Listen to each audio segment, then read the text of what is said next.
Hello everyone, welcome back to the channel. In this project, I will work on the most popular books from 10 different genres based on the number of times they have been shelved by the users on the Goodreads website. This project is actually part of an assessment for my postgraduate studies under the data visualization subject. In the first video, I have shown the process of collecting the data using the web scraping method, and in this second video, I will show the plots that I have created using this data.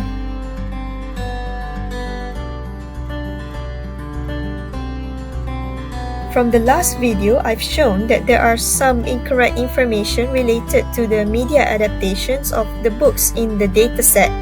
Because it will take a long time to fix the mistake, I decided to use the original dataset that I have created back when I first started working on this project back in July. And if you want to follow along but you don't have the dataset, you can download it from the Google Drive link that I shared in the description box below. Again, I will be using the R programming language in this project, and I will also use R libraries such as the Tidyverse library, R Color Brewer, and Plotly. Links to information about these packages or libraries will be provided in the description box below. So, without further ado, let's begin! So just like in the previous video, what we're going to do first is to load the libraries or packages that we will be using in this project. For this, we will be using the Tidyverse package, the R Color Brewer package, and the Plotly package. Tidyverse, as I mentioned in the previous video, contains a set of packages that are useful when we're dealing with our data. In this project, the main packages that we will be using are Ggplot 2 for the data visualization part, and also dplyr for data manipulation. Our Color Brewer contains a set of palettes, beautiful looking palettes that we can use in our data. Usually they're used for creating thematic maps and to make the map plots or any plots basically looking pretty. And certain palettes, they are quite useful, or they're very suitable to be used based on certain types of data. What I'm showing right here are the palettes that are included in the R Color Brewer package, and as you can see, they are separated into three different categories based on the type of data that you have. The first category here are called Sequential Palettes. They are suitable to be used when your data is ordered because, as you can see, their colors go from low gradient to high gradient. And the second set of palettes here is called Qualitative Palettes, and they can be used on nominal or categorical data. And lastly, the third color palettes here are called Diverging Palettes. There is one website that shares a tutorial on how to use the palettes from R Color Brewer here, and based on that blog, this third set right here, they put equal emphasis on mid-range critical values and extreme at both ends of the data range. That is what is written in the blog. I'll provide the link to that blog in the description box below. And so the third package here, Plotly, is a package that contains a function where when we apply that function on our plot, it will create an interactive web-based plot, meaning that we can play around with that plot. We can zoom in on certain plot points, and we can find out more information about each of the plot points inside that plot. So we will see that later as we go on with our project. So let's run all three lines of this code. where we're basically just loading these packages inside our working directory here. And the next thing that we're going to do is to import the dataset that we will be working on in our project. So if you're continuing right on from the previous part, which is the web scraping, perhaps you might not need to do this process. However, as I mentioned in the previous video, I will be using a different dataset. It's not different, but it's the original dataset that I created when I first started working on this project many months ago. So the values, the plots may be a bit different compared to when you run using the web scraping that we just see we used in the web scraping video, the previous video. So what I'm going to do is to put this into a dataset which we will call df, using the read.csv function.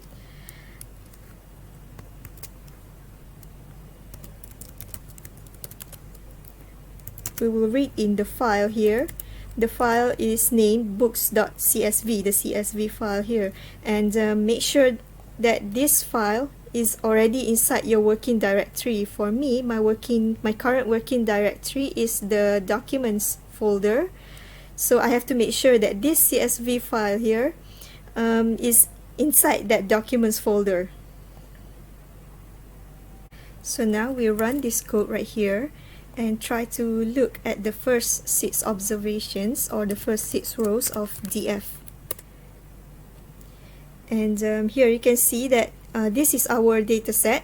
It contains the column title, or the title of the book, author, the name of the book's author, rating, the average user rating for that book out of 5 stars, votes, the number of votes each book received from the user, year, the year that the book it was released, times shelved, meaning the number of times the book has been added to the user's shelves, the genre of the book, adapt, where basically whether the book has been adapted to any form of media, rating.adapt, which stands for the average user rating for that adaptation, votes.adapt, the number of votes that adaptation has received from the user, year.adapt, the year that the adaptation was released, and lastly type.adapt, which specifies what kind of adaptation the book is. For example, here this first book has been adapted into a movie in 1959 and has received an average user rating of 7.4 out of 10 stars, and it has received over 11,000 votes from the users. So basically the first 6 columns of this dataset are based on the web scraping for the Goodreads website, in case some of you didn't know. And the final 5 columns here, the main resource that I use to collect this information is the Internet Movie Database website, imdb.com. And if the books, they have more than one type of media adaptation, I just randomly choose one of those adaptations. For example, there is a book called The Great Gatsby, if I'm not mistaken. It has 2 different movie adaptations, one in 1973, if I'm not mistaken, again, and another one in 2013. So I think I've chosen the 2013 version to be included in this dataset. So now that we have loaded our dataset into our working environment here, we can begin plotting. So the first plot that we're going to create is a plot of authors in each genre. In this plot, we can see how many authors appear more than once in the same genre, or we can see which authors appear in the genre. Perhaps we can recognize some of them. So their books are listed among the 50 most popular books of the particular genre. We're working with 10 different genres here, so if we're going to repeat the same codes for each genre, it's going to be a long and tedious process. So like we're going to do the web scraping, we're going to create a function which we will only just run once, so just to get a quick output of that function. Let's create a function and call it author.count, and it takes in only one argument. Let's just say this as x. This argument here is actually the name of the genre, and inside the body we will be using a series of functions under the dplyr library and also the Ggplot2 library to first select or subset our data, and next to plot our data. To those of you who probably don't know, dplyr has this one operator called the pipe operator, which we use to apply different functions in just one line of code. So let me try to show you here. So inside the body of our function author.count here, we're first going to specify which dataset that we will be using. In this case, it is df, and add a pipe here, which is this percent greater than percent symbols. And then we're going to use the filter function under the dplyr package. So basically the filter function here is we use it to subset our data, and here we're going to subset it based on the name of the genre for the book's genre. So we set here filter, and the column is genre, and it is equal to x. X here is the input, as we've specified earlier, the input of our function, where we set the name of the genre. So for example, we're going to look at the authors under the biography genre. So basically x here, we can replace this with biography, but since this is a function, we can just say x here.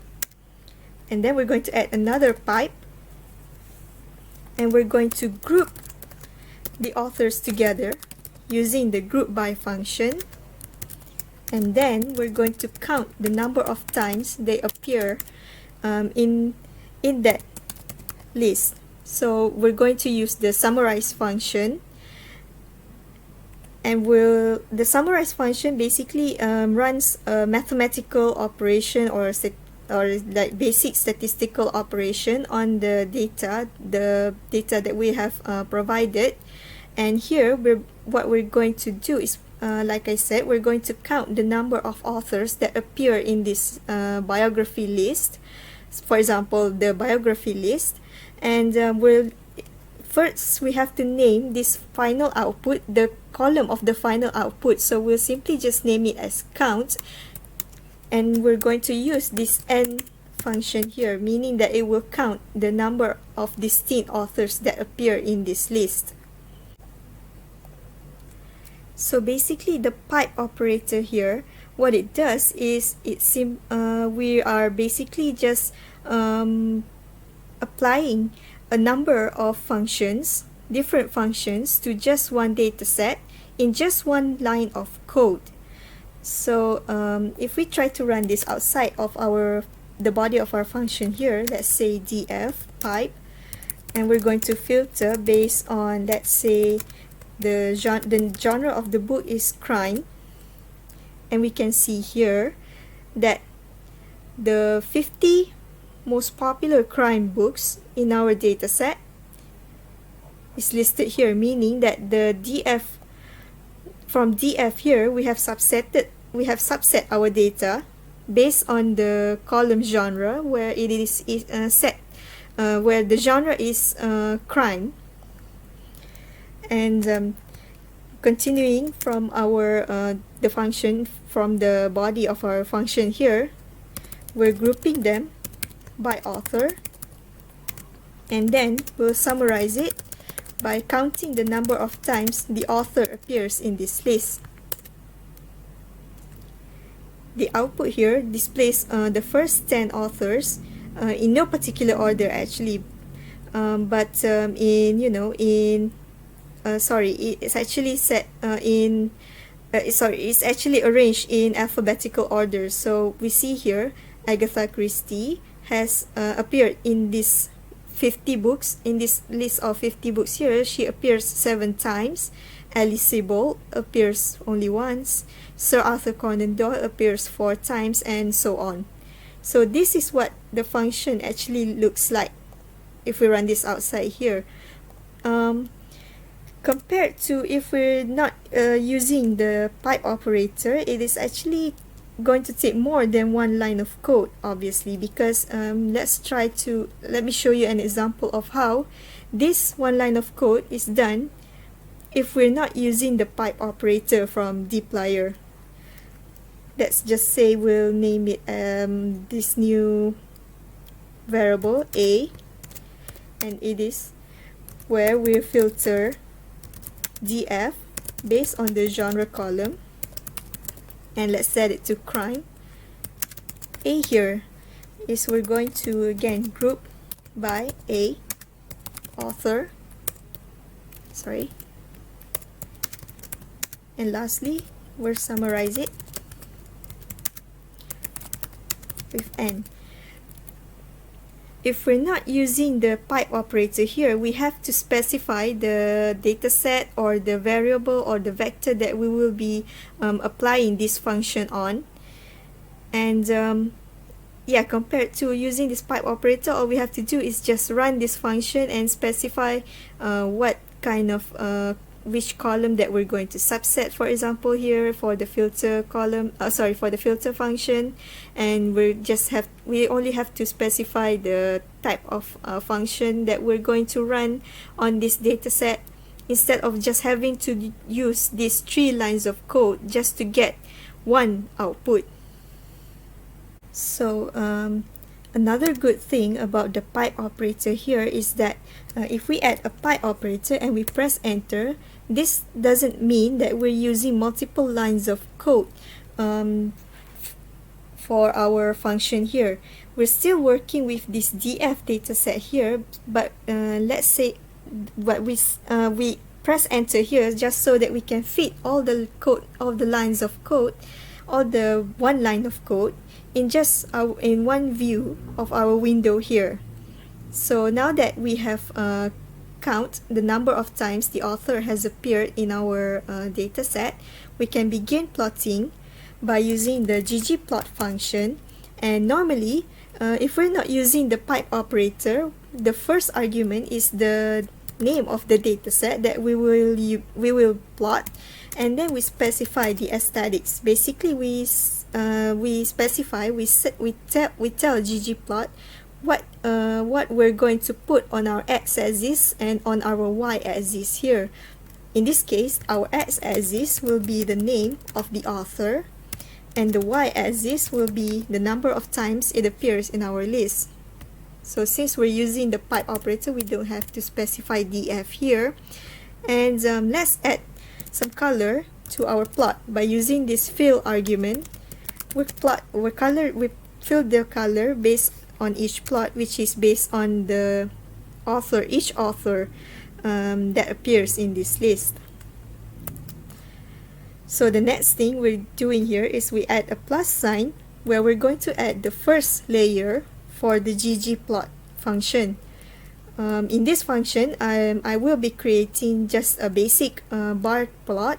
So what I will do here is type in Geom bar, and I have to specify this argument called stat here and set it to identity.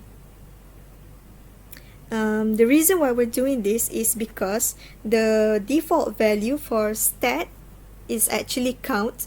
So basically, if we look at this stack exchange question here, where someone asks the purpose for using the stat equals identity argument, it says here that the default behavior for Geom bar, the default behavior is to count the rows for each x value.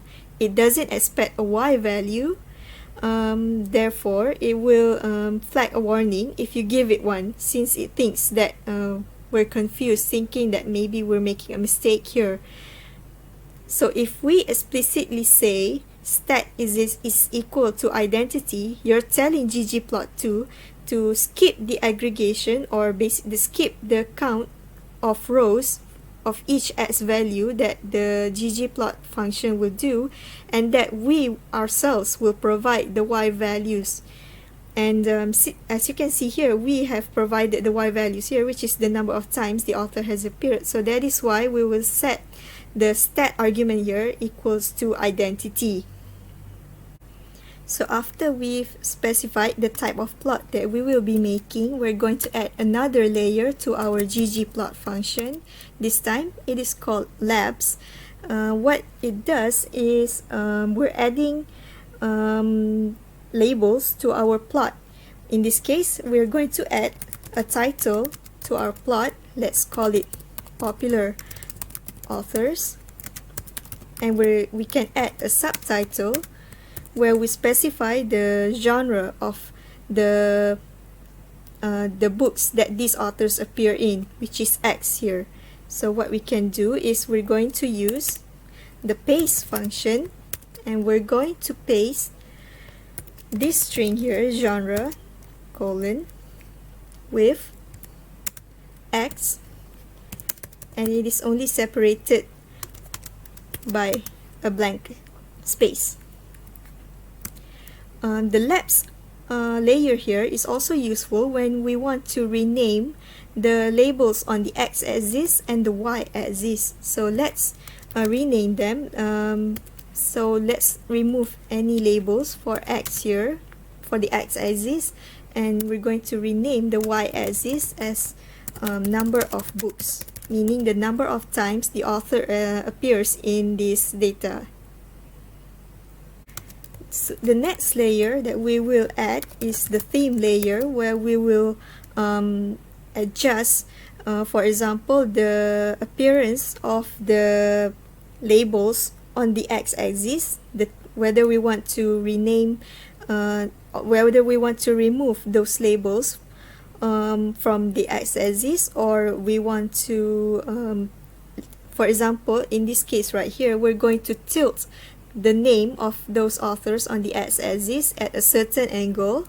So what we do is type axis dot text dot x, and we set it to element underscore text, and the angle is, let's say, for 90 degrees.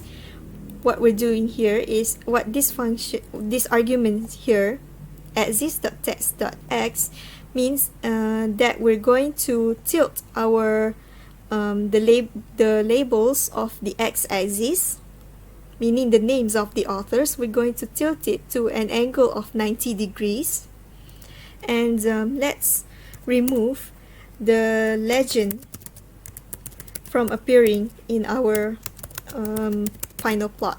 So we set the legend.position as none. The legend will appear if we specify the aesthetic here, fill. So if we specify any columns here as the fill argument under the aesthetic function, under the aesthetic here, a legend will appear. And for now, let's try to let's remove this legend from our plot. And lastly, we're going to add labels on top of each plot, where we're going to set the where we're going to show the number of times this author appears in this list. So basically, we're going to show that, for example, Gillian Flynn here appears 3 times. So this number here, 3, will appear on top of the plot of Gillian Flynn. The layer that we'll be using is called Geom text, and we specify the aesthetic as label set to the values inside the count column, and we'll adjust the position to -1.0. We'll see how it looks like later on. So that's the end of our function here. So we'll run this and try to see it on one of the genres for let's say biography.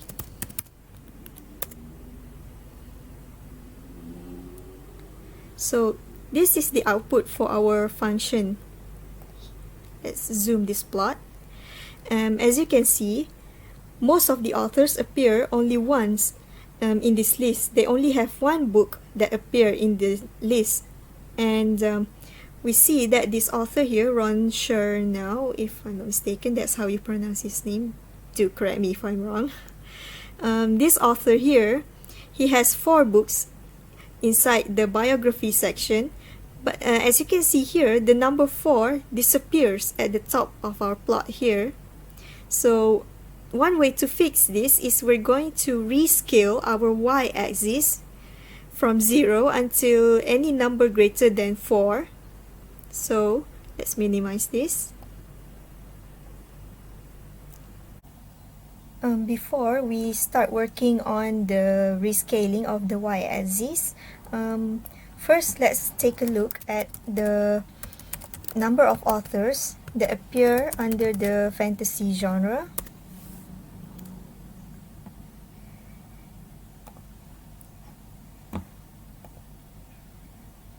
As we can see here, we see that the author that appears the most number of times in this list is J.K. Rowling, with 7 books here actually. So this 7 label disappears at the top of our plot.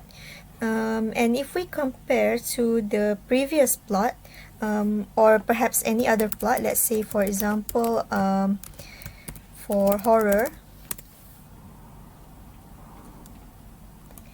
here we see that the author Stephen King, let's try to arrange this. Okay, so the author Stephen King here appears more than 20 times, and once again the label disappears above our plot. So we see that for each genre, the y-axis are different, so we simply cannot just add here we simply cannot just rescale it to a fixed value. For example, we're going to use the y-lim layer here, and we set the scale of y-axis from 0 until let's say 5. We cannot just simply use this fixed value here, because if we try to run this function and apply it on the fantasy genre, and we see here there are warning messages saying that they remove 2 rows containing missing values, or 2 rows, remove 2 rows containing missing values. And the plot here, when we zoom in, we see that J.K. Rowling and J.R.R. Tolkien, they have no plots. So basically this means that the number of times that they appear in the plot exceeds the number of the end scale of our rescaling process here. So we cannot just simply put in a fixed value like I said. What we can do is add another argument inside our function, or in this case we add another input. Let's call it as scale.y.start and scale.y.end. This means that when we're running the author.count function here, we have to specify what x is, which is we have to specify the name of the genre, and we have to specify the beginning and the end of the rescaling values for the y-axis. So we run this, and try to see it with an example on Fantasy. Scale.y.start, and we start at 0, and scale.y.end. And if we recall, in Fantasy the highest count is 7, so let's set it to 8. Okay, before we run this, I forgot to add the argument here.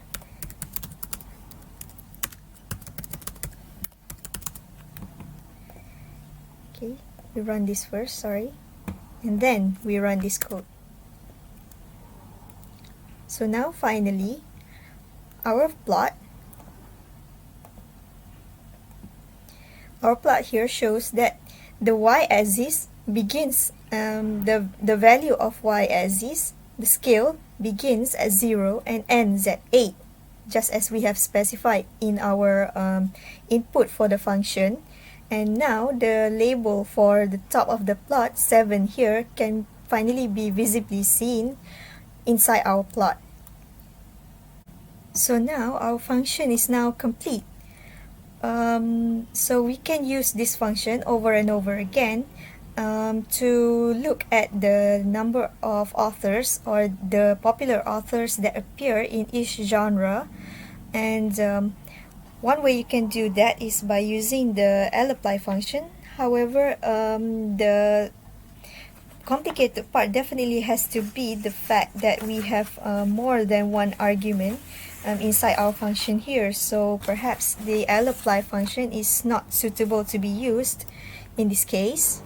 So for now, all we can do is just simply type author.count and supply it with different values for the genre name here. For example, genres 1, and the start scale of 0 until let's say 5, and we get a plot for the popular biography authors, and we simply just replace this one value here to 2 to see popular authors under the crime genre, and also make sure to check the number of times, the most number of authors that appear. So you have to, I'm afraid you have to play around with the n value for the y-axis scale. In this case, if I'm not mistaken, the most number of times is 7, so we'll put in 8 here for the n scale.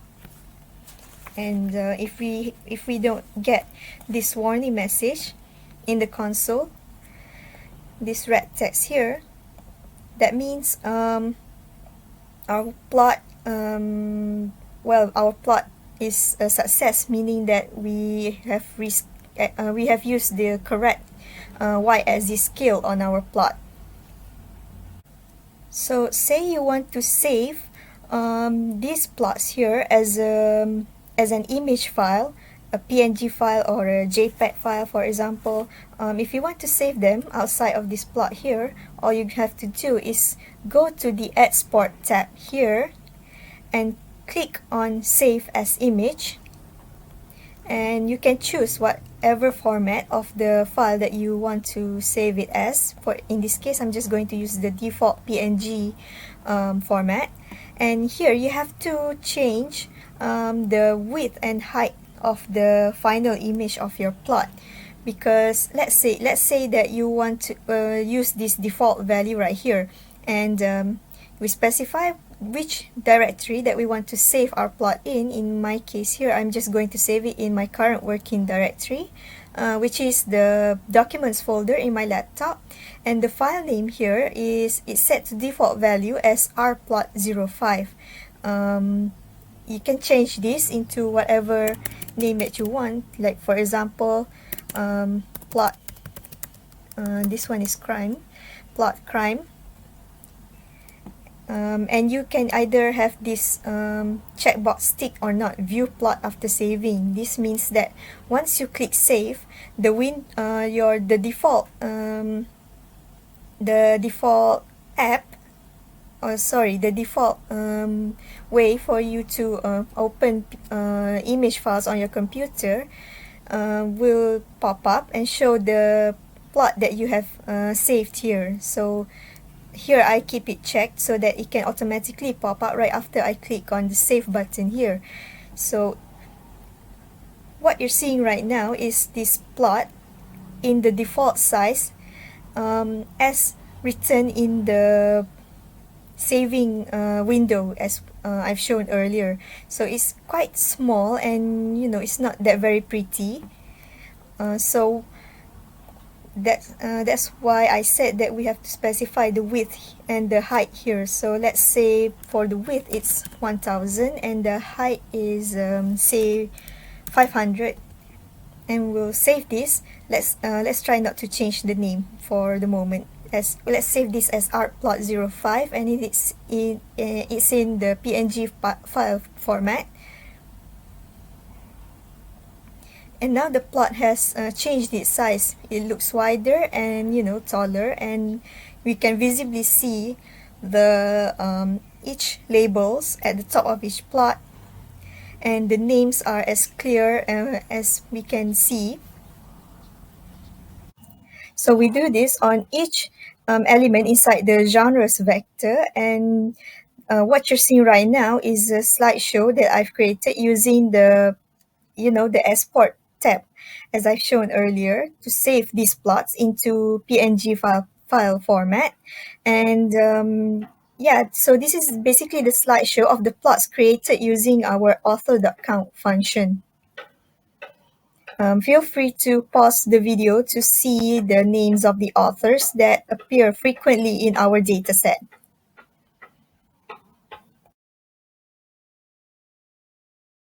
So that is our first plot. Let's work on the second plot. This second plot here is similar to the one that we made earlier, author.count, but this time we're going to filter the count, the number of times the author appears in this list, and we're going to select only those who appear more than once in our list.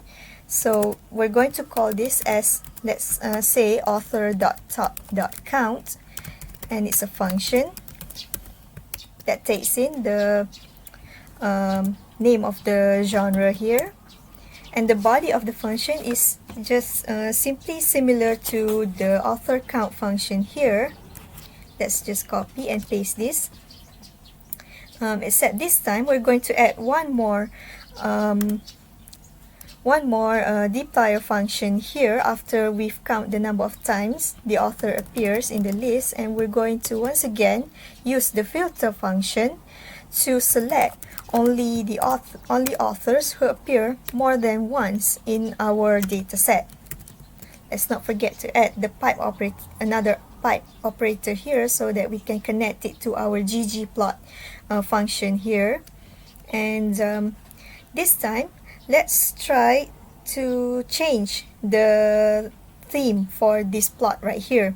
So what we're going to do is we're going to replace this element text argument here. For the argument exist.text.x, we're going to remove the labels and also the label name for the x axis. So we use element underscore blank,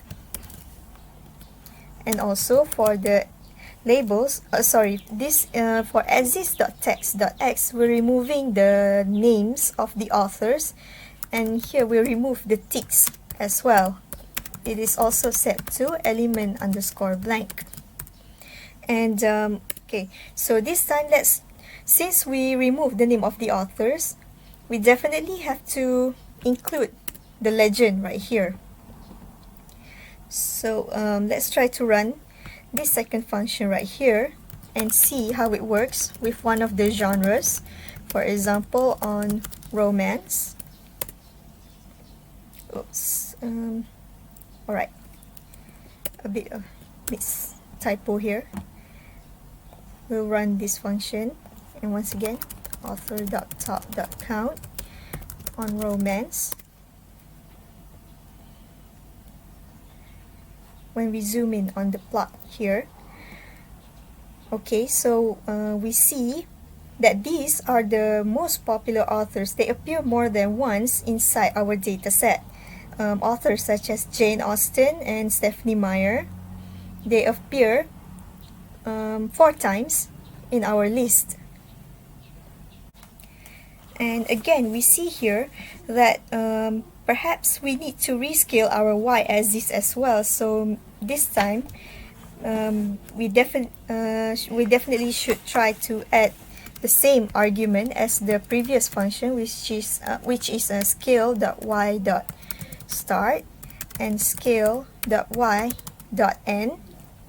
and we'll add this layer ylim, and it starts from scale.y.start to scale.y.end. And if you want to make things easier, you can just simply set a default value at scale.y.start to simply 0, because we definitely start our rescaling of the y-axis from 0, so we can just set this as the default value, or if you don't want to, it's totally fine as well. And this time, since there are quite a number of there are less authors that appear in this list, let's try to use the palettes from the R-Color Brewer package. And to use the palette, all you have to do is add one other layer, and it's called Scale Fill Brewer, and we specify the name of the palette that we want to use. For example, we're going to use a palette called Paired. So if you can recall earlier, I explained that there are 3 main sets of color palettes under the R-Color Brewer package. And since we're working with categorical data where the name of the authors are considered as categorical data, we can use the second set of palettes here, the ones with the names such as set 3, set 2, set 1, and so on. And in author.top.count function that we've just created earlier, I chose the palette called Paired, and it's this one right here, the third one from the bottom. The main reason I chose this palette is because it contains the most number of colors in this palette. Actually, when we're trying to use the palette from our color brewer, we have to make sure that the number of colors that appear, the number of colors inside the palettes here, they match with the number of plots, the number of bars of our plot right here. So for example, let's say that for popular authors here under the biography genre, we see that there are a lot of authors here. Definitely we can see that it is more than the number of colors under the paired palette, which are 12 if I'm not mistaken. So if we try to, let's say we copy this function from author.count, okay, and we replace X with biography, and this paste function here is not useful anymore. So let's try to rename the subtitle to just genre equal colon biography, and we set the scale obviously from 0, let's say from 0 to 5, and we add this other layer of Scale Fill Brewer, and using the palette of Pair. And if we run this, we get a warning message saying that N is too large, allowed maximum for palette pair is 12. And as you can see here, only the first 12 bars under in this plot are colored using the pair color palette, and the rest they disappear because as it has mentioned here, the maximum number of plots that will be filled will be equal to the number of colors available under that palette. So pair only has 12 colors, so only the first 12 plots will be filled in with the colors. This is just an example for me to show that just as a general warning for when you want to use the palettes under the Art Color Brewer palette. To repeat what I've just said, just make sure that the number of plots that you have inside your graph here has to be less than or equal to the number of colors that appear on that are inside the palette of our color brewer. So in the case of this author.top.count function here, as we have seen earlier from an example using the romance genre, we see that the number of authors have significantly been reduced, meaning that we have filtered out, we have managed to subset our data to remove authors that appear only once in the list. So when it is when the plot has when the number of bars have decreased, we can then safely use the palettes inside of the palettes from our color brewer. And you can choose to change this paired palette to a different palette, let's say for example the set 3 palette or the set 2 palette. But just to be safe, make sure you use a palette that has quite a lot of colors in it, just to be safe, because perhaps we don't know how many bars will appear in our plot. So basically this is our function to find out the authors that appear more than once inside our data set. So we can simply just run this function on, let's say for the young adult genre. We start our y-axis scale from 0, or if you don't want to specify, it's fine since we already set it as a default value. And for the n-axis, let's play, you can just play around, or in my case right here, I've figured out that the most number of times the author that appears the most appears 7 times inside the list. So we're going to set the n scale to 8. Sorry, we have to specify here the argument scale.y.n as 8.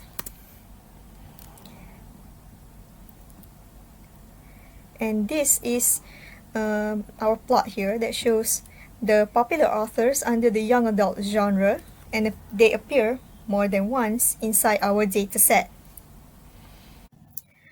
So again, what I'm showing right now is a slideshow of the plots that we have created using the second function, author.top.count, on each of the 10 genres that we have specified.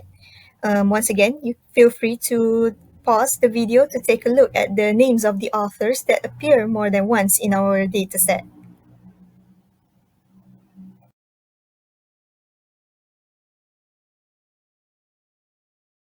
And so we have completed the second type of plot. In my original project, actually I have to, the main objective of the project is for me to create a storyboard with at least 10 different plots.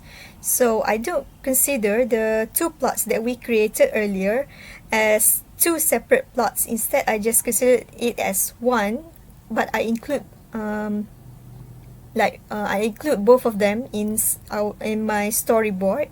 So that means there are at least 8 other plots that I will be creating using the dataset, this put dataset that we have in our hands right now.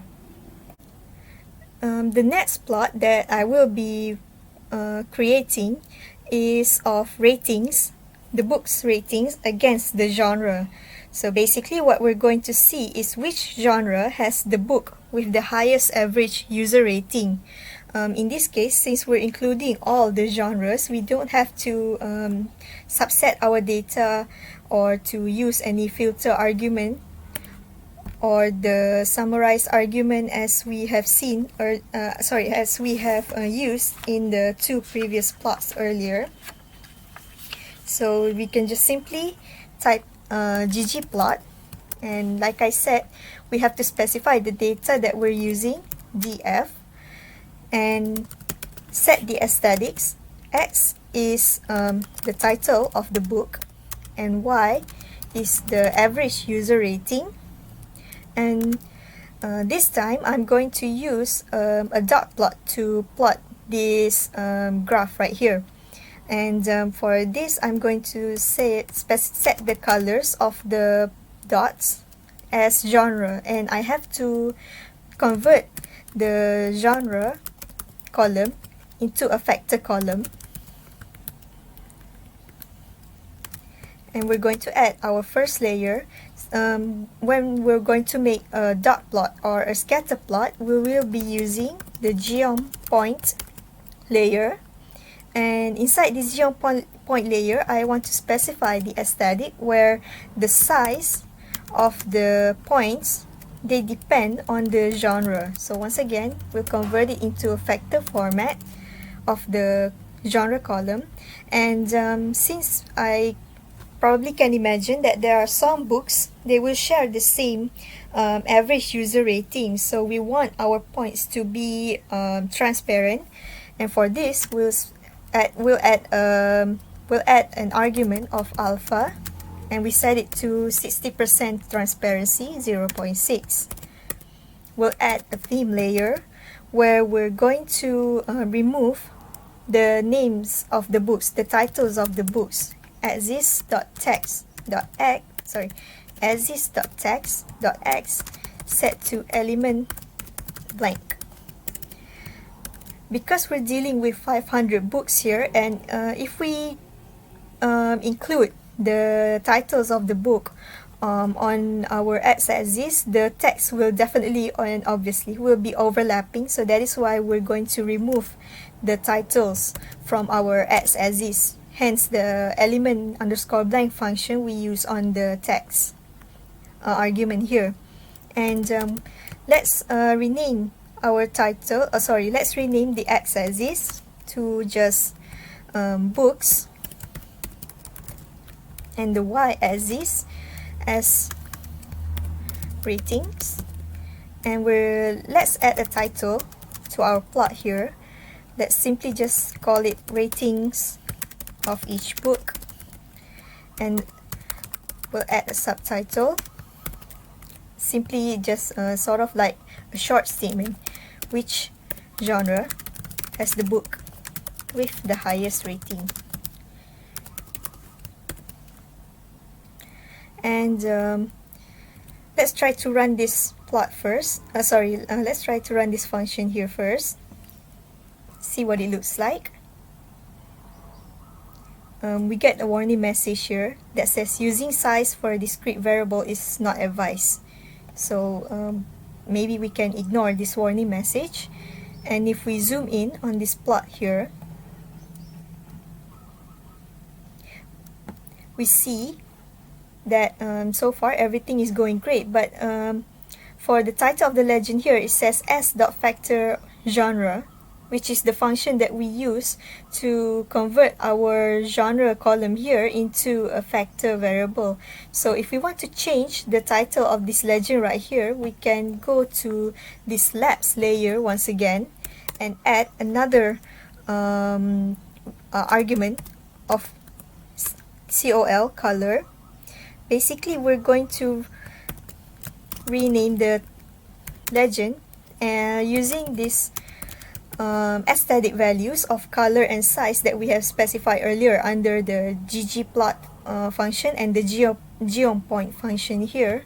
So we have to rename both call here, color, and size arguments here to genre. Once again, we take a look.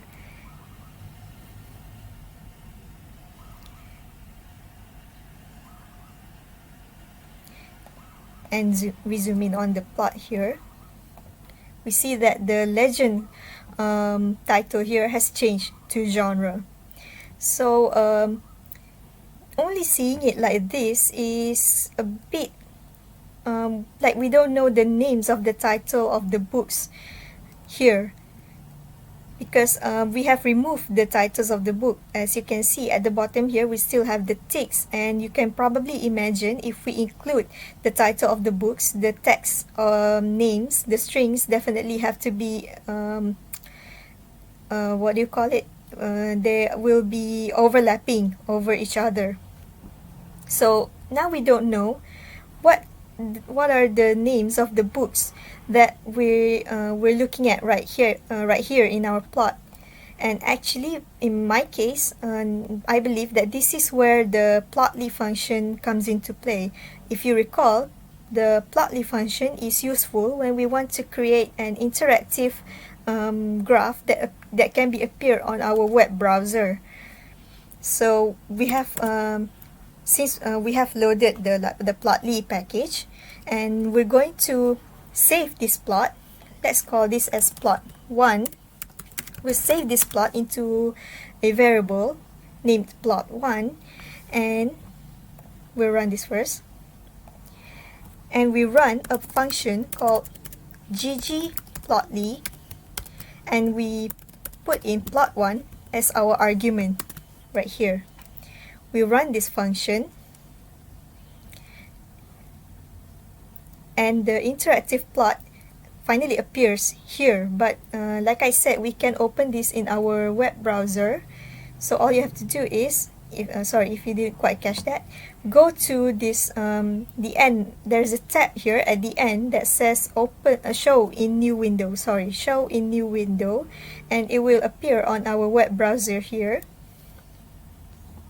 And like I said, we can play around with this plot since it's an interactive plot. And we're going to see, we can see the name of the book, each point refers to. Like for example, this point here is for the book called Born a Crime, Stories from a South African Childhood. And say this book right here is for the book called The Couple Next Door. You can see that as you can see, there are 2 points here. They actually share the same average user rating. So during the original project, I sort of like raised a question asking whether these 2 books here are the same, because some of the books, they appear in more than one genre. For example,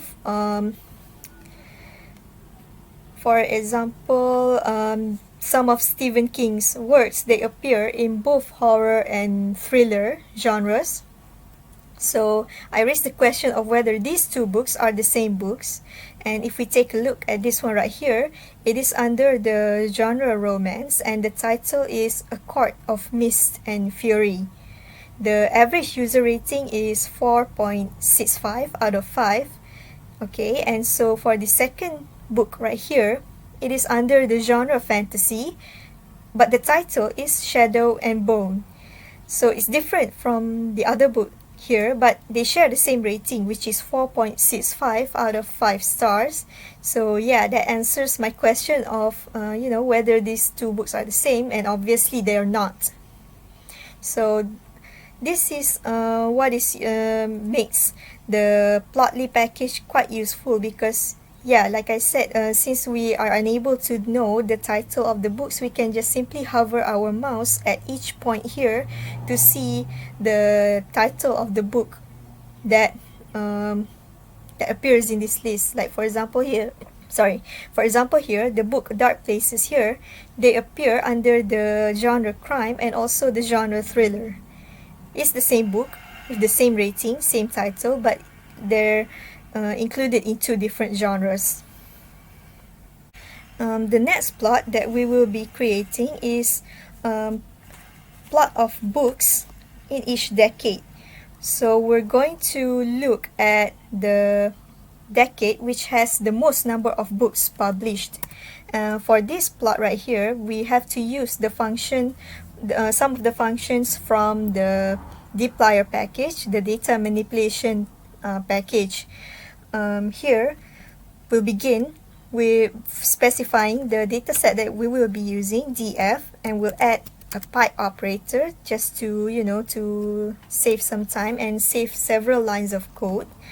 What we're going to do is we're going to add a column inside our data frame df here, and the creation of that column, the values of that new column will be based on the existing values of our df dataset here. So this is where the mutate function from dplyr comes into play. So the mutate function, it will create a new column. Like I said, it will create a new column, and the values will be the existing values that appear in our data set. So this new column, we're going to name it as decade, indicating the decade of the book, the time the book is released.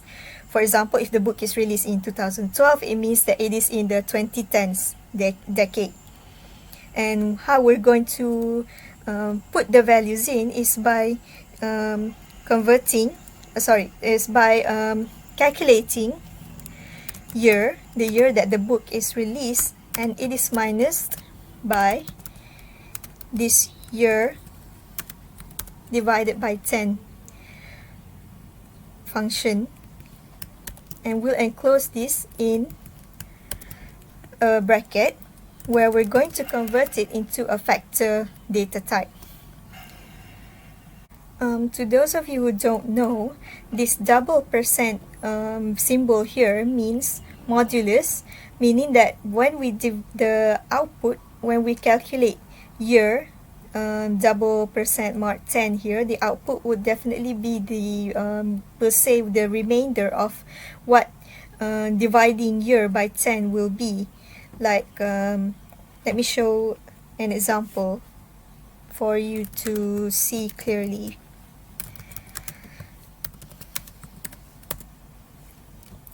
So when we divide the first value, the first year, let's see what is the first year here. Okay, so 1947. When we divide 1947 to 10, we will get a remainder of 7. If we divide 2010 with 10, and we get a remainder of 0. So basically that is what the this double percent value means to those of you who don't know. And this is actually useful, as you can see here, for us to calculate the decade of the book is being released. We'll add another pipe operator here to group the books together by this decade column, and then we're going to count the number. We're going to count the number of books that appear. The books that have been released in that decade. And now we'll begin plotting. Ggplot. Specify the aesthetic. The x-axis will be the decade that the book is released, and y here is the count column that we have created using the summarize function, as you've seen. And we're going to fill in the colors of our plot based on the decade that it has been released in.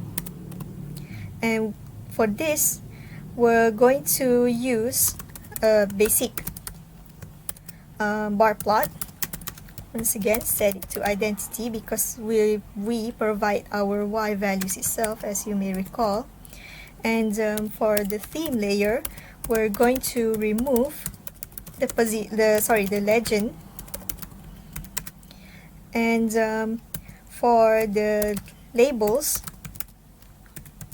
on the text axis, let's try to see what happens if we tilt them to an angle of 30 degrees.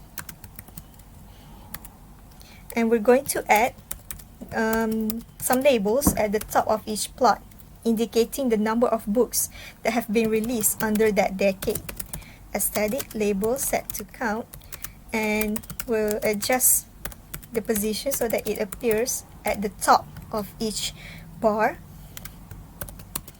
And we're going to add a title to our plot. Let's say number of books based on decade. and I add a subtitle here, which is a bit of a short sentence. Which decade has the most books in the list? For the as is label, I rename it into decade, and for the y as is label, I rename it to a number of books. And here I have to rescale the y as is from 0 until 200, and you will see why in our plot here. So we run this, and we're going to zoom in on our plot here, and we see that there is one book released in the year 1590, one book released in 1790s, the decade of 1790s. And we see that the most popular books, they are released in the 2010s right here, since it has the highest count, which is 181 books. Now that we have seen the number of books that are released in each decade, let's have a look at the decade of which contains the highest rating, the books with the highest rating. So we can use the same function here, where we'll begin by specifying the data set that we will be using, df, and we'll create a new column called decade using this mathematical formula here. We'll call it the mathematical formula here, and we don't have to group this or count the number of times the book has appeared, count the number of books under each decade here, and simply go straight to creating our plot. Ggplot, the x axis is decade, but the y axis here, will replace it with the average user rating. And we're going to create a dot plot, and we're going to specify that the colors for the dots in our plot here will be based on genre, and same goes with the size of our plots here. Actually, there's no difference in specifying the aesthetic for the colors and the size of our dots here, whether we want to specify them in our Ggplot aesthetic or in our Geom point aesthetic here. So since we've already said that we want the size and the color of the dot plots of the plot points to be based on genre, we don't have to specify it again here. But let's make the points transparent, because as I mentioned and have definitely shown earlier, that some of the books share the same average user rating. So we're going to make a 50% transparency of the plots of the points in our plot. And for the theme layer here, we'll definitely have to include the legend. We're going to include our legend here, and the angle of the labels on the x-axis, the decades values here, we're going to tilt it at an angle of 30 degrees. You can change this to, let's say, 40 or 50, whatever, but for me, I just want to continue using 30 degrees. And for the labels, we're going to rename the title here to books with the highest ratings, for example. And for the subtitle, we'll change it to which decade has the book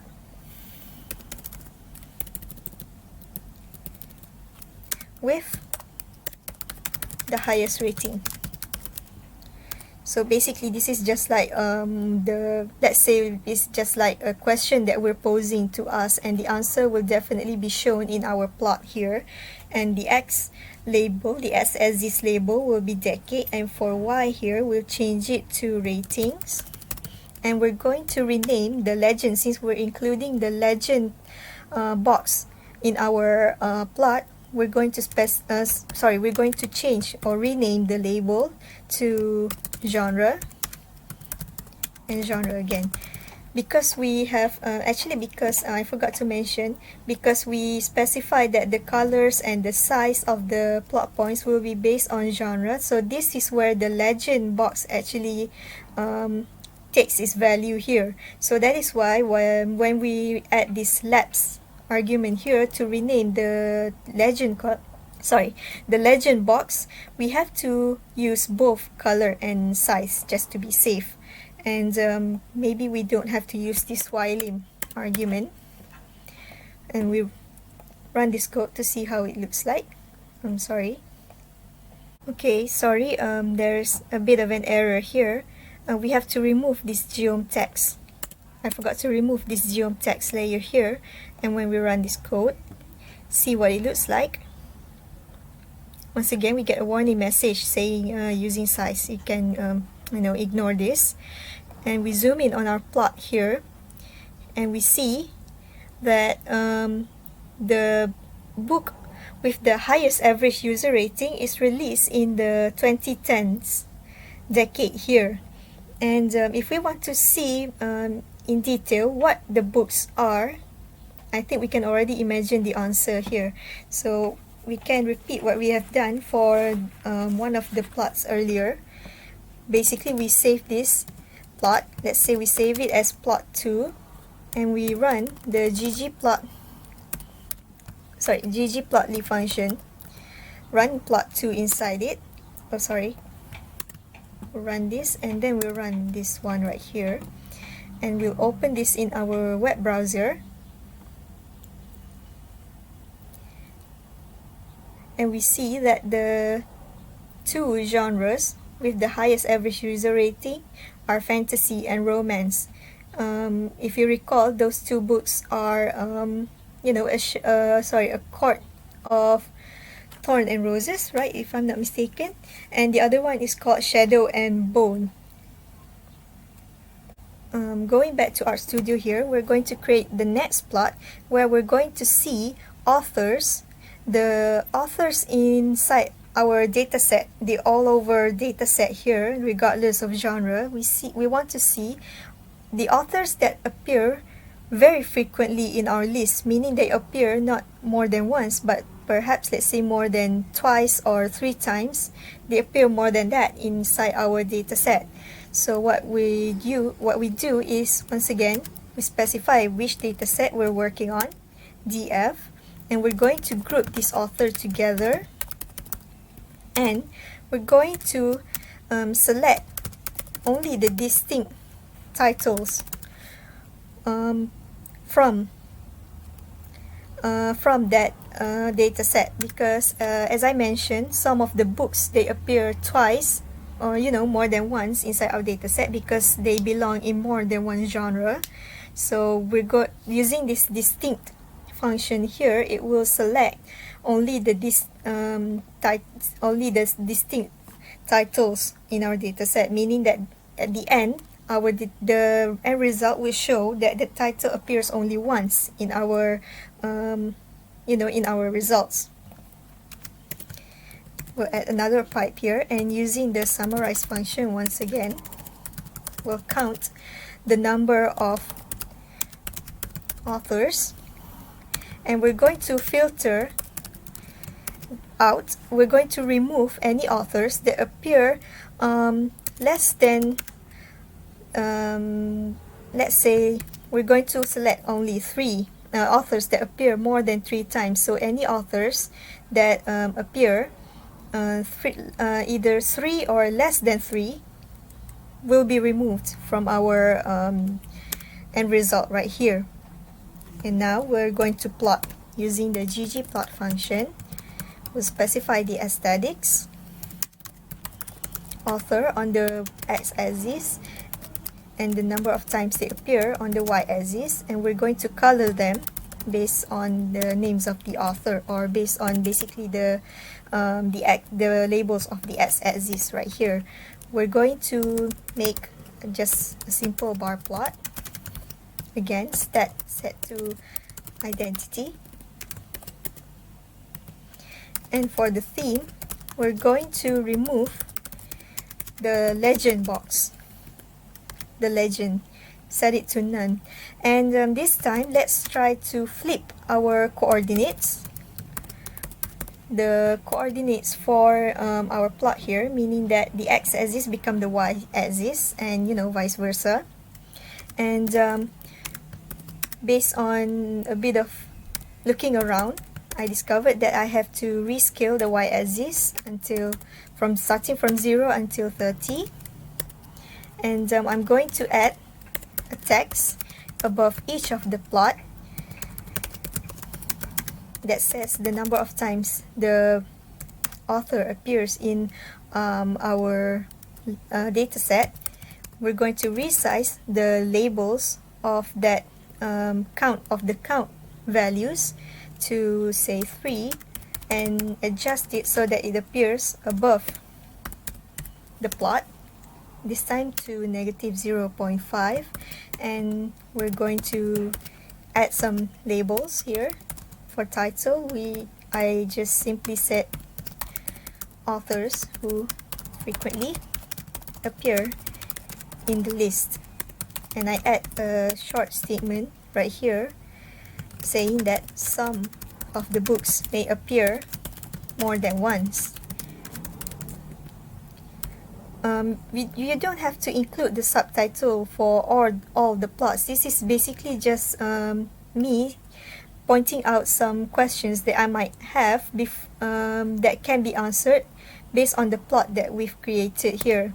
I present during the presentation for this project, this is what I basically did. I just simply raised the question, like for example, are the two books with the same average user rating are the same books, like I've shown earlier, and that perhaps there are books that appear more than once inside this list.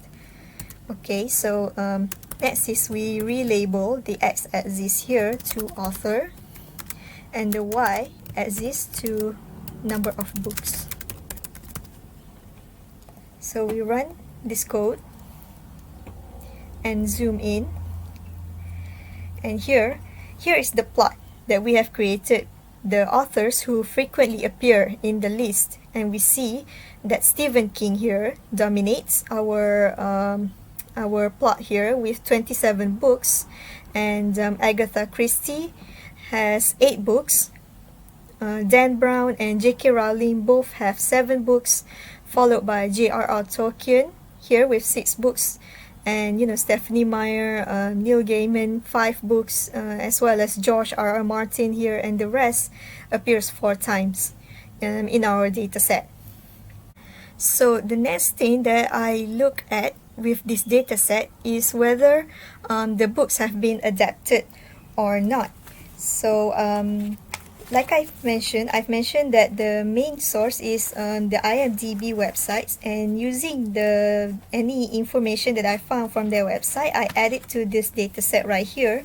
And for this next plot right here, we try to see how many of the books in our data set have been adapted into any form of media adaptation.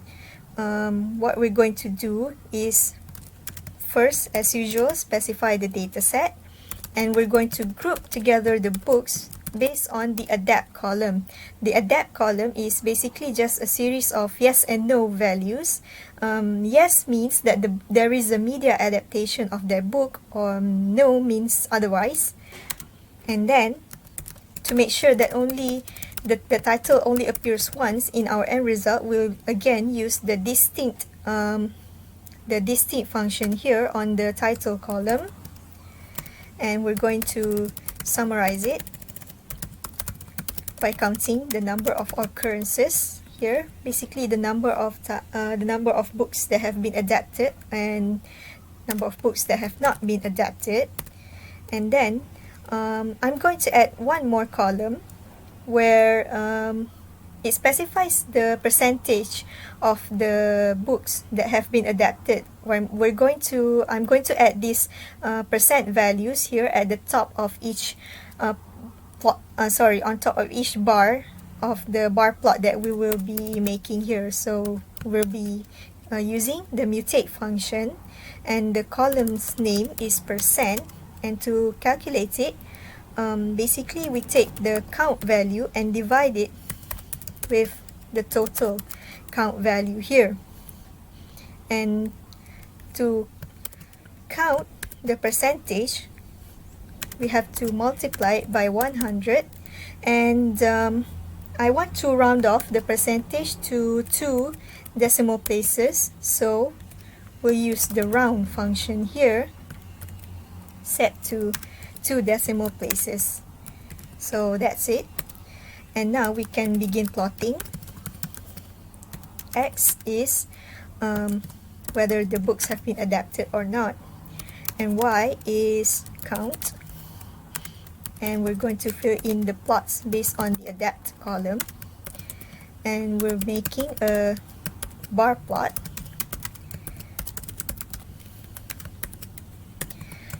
For the theme, I'm going to remove the legend as well as the label, for the y-axis, I'm going to remove any type of labels, any type of titles or the label for the y-axis here, simply by using the element blank function. And I'll add a title, books that have been adapted, and just to be safe, I remove once again I remove the labels on the y-axis as well as the x-axis as well. And like I said, I'm going to add the percentage of the books that have been adapted, and for this we use the Geom text layer. The label is %, and I want to add the percentage sign at the end of the percent values that we have calculated earlier using the mutate function. And for that, we'll be using the paste function once again, %, and we'll paste it with this % symbol here, separated with no space, and make sure that the closing parentheses is included here. And based on tinkering around, I find out that again I have to rescale the y-axis to 0 from 0 to 300. So we'll try to run this code, and we see here the number of books, the percentage of books that have been adapted. Most of the books have been adapted. They have some sort of media adaptation, whether it is in the form of movies or TV shows, or perhaps a documentary or stage plays. So 64% of the books inside our dataset here have been adapted, and 36, or the rest of the books, have not been adapted. So now we have seen that most of the books have some sort of media adaptation. Let's see what type of media adaptations that are most popular among these books. So again, we begin with df, add a pipe operator, and now we're going to remove any values under the type.adapt column. Let me show you the dataset here. For those of you who probably might not recall, our dataset has these columns: the title of the books, the author of the book, the average user rating, and number of votes it has received from the users, the year the book is released, the number of times the book has been shelved, the genre of the books, whether an adaptation exists or not, the average user rating for the adaptation, the number of votes the adaptation has received from the user, the year that the adaptation is released, and lastly, the type of adaptation the book has. Basically here, some books I've mentioned have more than one adaptation, so this is just only one of them. So as you can see, some of the values in type.adapt column here are NAs. They're missing values. So basically they stand for the fact that there are no media adaptations of that book.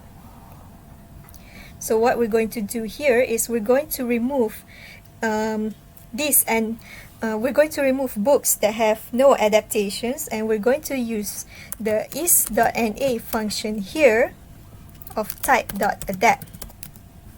So what this function here does, is.na here, is it will find, it will filter out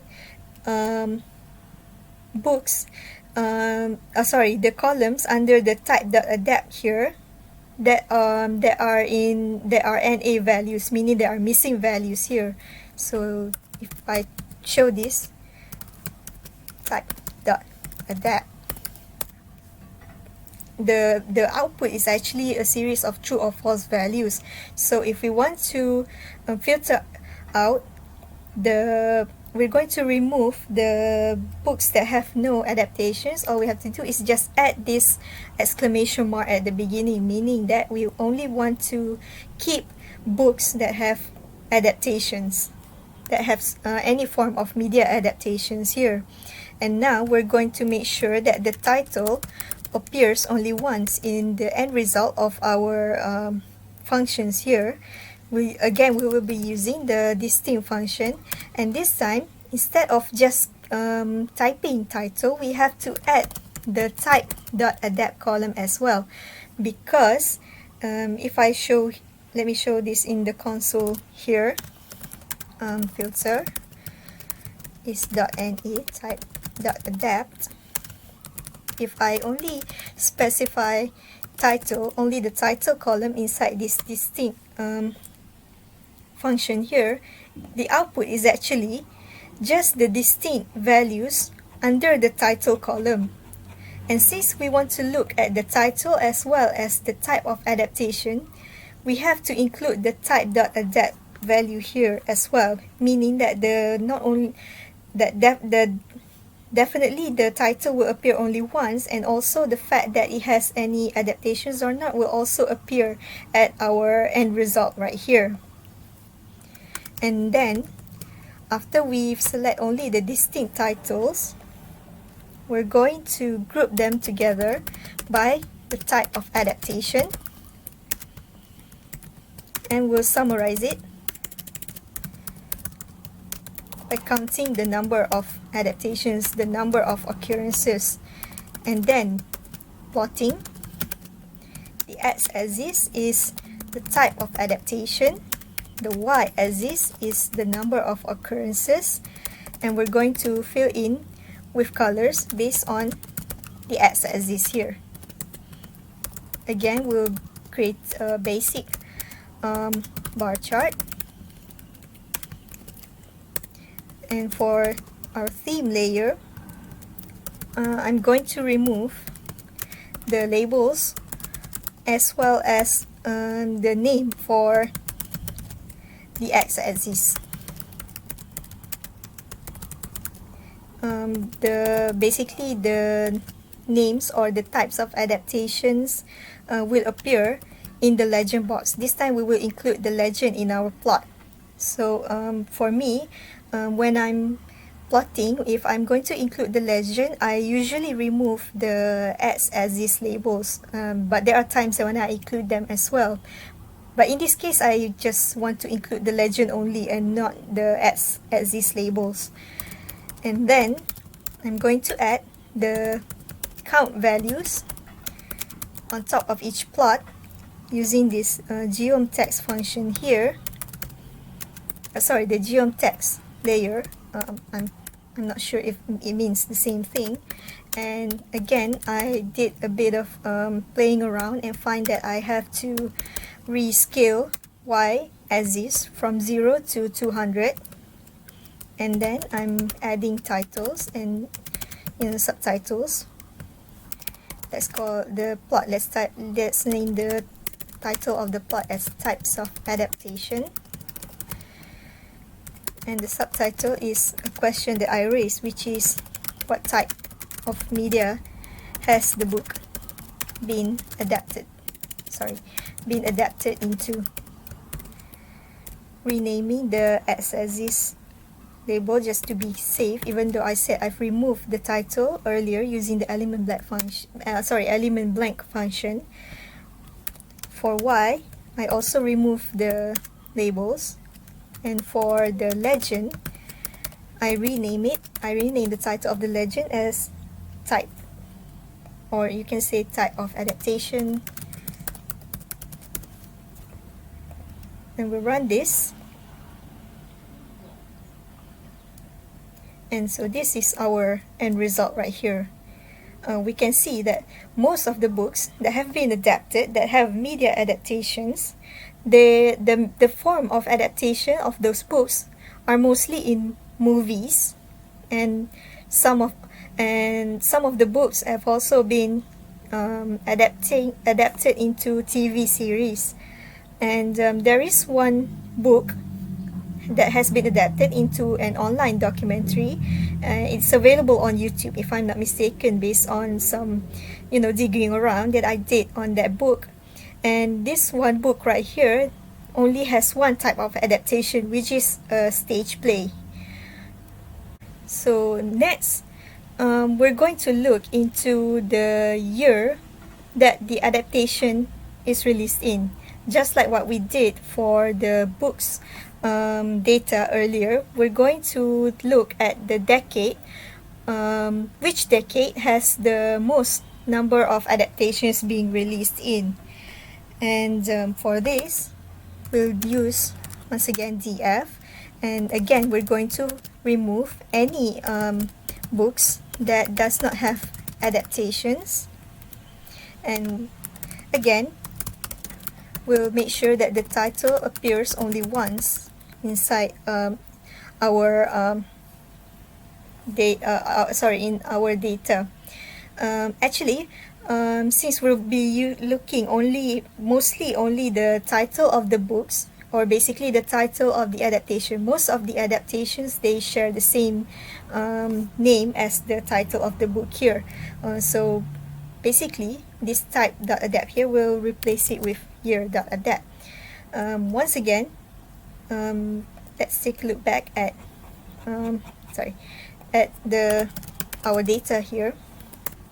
So if there is no adaptation, obviously if there is no adaptation of that book, there will definitely be no value inside the year.adapt column here, the NA values here. So that is why we're going to filter out any missing values under the year.adapt column. Same goes here on the distinct function, where we're going to select only the distinct. In this case, we're trying to make sure that the title is distinct, but at the same time, we sort of like specifying that the year has to be for that book title. The adaptation of that book title is also distinct as well. And we're going to add one column here called decade, and using the same function, mathematical function, to calculate the decade that the adaptation is released in. We're instead of the year that the book is published, this time it is the year that the adaptation is released in. We're going to group them together. Let me just move this. We're going to group them together by the decade column, and then we'll summarize it by counting the number of occurrences or the number of adaptations. And then to plot, the x-axis is the decade column, and the y-axis is the count column. And we're going to color them based on the x-axis. This time, again, we'll use a bar plot. The bar plot and the dot plots are just basic plots that I chose to use in this project. You can play around using different kinds of plot. Like for example, let's say that you want to create a histogram. Simply replace bar here, Geom underscore bar, use Geom_histogram, for example, to create that histogram.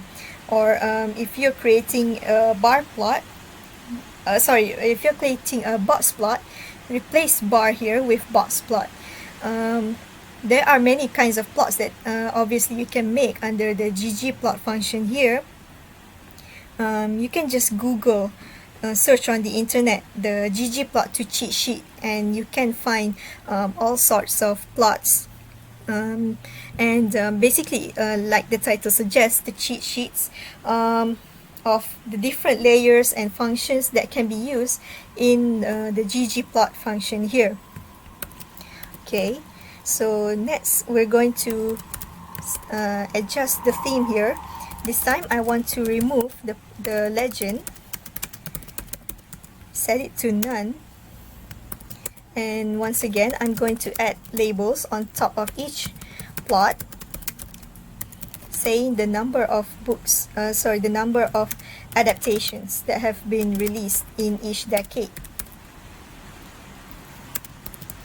And I'm going to add a title, Decade of Adaptation, and the subtitle, the statement, the question that I raised is, which decade does the adaptation belong into?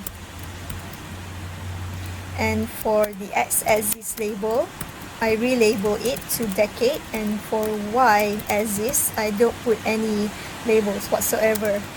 And I have to rescale the y-axis from 0 to 125. So we run this, and let's zoom our plot so for better viewing, and we see that there are 2 books that have been adapted, that has a media adaptation released in the 1930s. 3 books that have a media adaptation released in 1940s, and so on. And we see that most of the books have media adaptation being released in the 2010s. And there are 12 books released this year, as of the year that I'm filming this, as I'm recording for this video, which is 2020.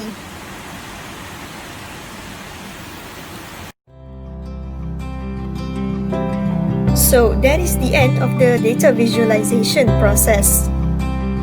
As I've mentioned in the video, the bar charts and dot plots created are just the most basic plots that I come up with using this dataset.